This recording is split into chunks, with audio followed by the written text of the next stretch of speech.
ত্রিপুরার স্কুল ও কলেজে 800টিরও বেশি শিক্ষার্থী এইচআইভি পজিটিভ পাওয়া গেছে, যার মধ্যে 4-7 জন শিক্ষার্থী ইতিমধ্যে মারা গেছে এবং প্রতিদিন 5-7 নতুন এইচআইভি পজিটিভ কেস রিপোর্ট করা হচ্ছে। এই তথ্য 220 স্কুল এবং 24 কলেজ থেকে নেওয়া হয়েছে।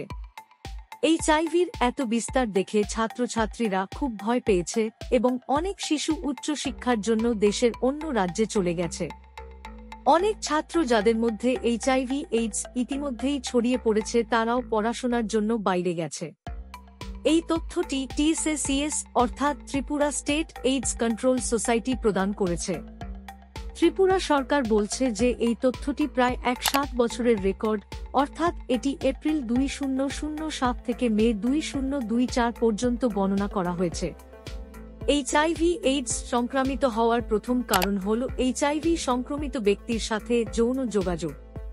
কিন্তু তারা সবাই ছাত্র, তাহলে তারা কি এসবের সঙ্গে জড়িত? না, এই ছাত্ররা মাছ সেবন করত, তাও ইনজেকশনের ওষুধ। এক্ষেত্রে শিক্ষার্থীরা মাছ সেবন করেনি, সিরিঞ্জের মাধ্যমে তাদের রক্তে ইনজেকশন দিয়েছে এবং একই সুই ব্যবহার করা সমস্ত ছাত্রদের এইচআইভি পজিটিভ পাওয়া গেছে। কারণ এইচআইভি ভাইরাস রক্তের মাধ্যমে আপনার শরীরে ছড়ায় এবং সংক্রমিত করে। গবেষণায় আরও জানা গেছে, প্রায় এসব শিক্ষার্থীর অভিভাবকরা সরকারি চাকরিতে ছিলেন এবং তাদের সন্তান মাদক সেবন শুরু করেছে তা না বুঝে বা না জেনে তাদের সন্তানদের ইচ্ছা পূরণের কথা খুব একটা ভাবেননি, যার ফল আজও আমাদের সবার সামনে।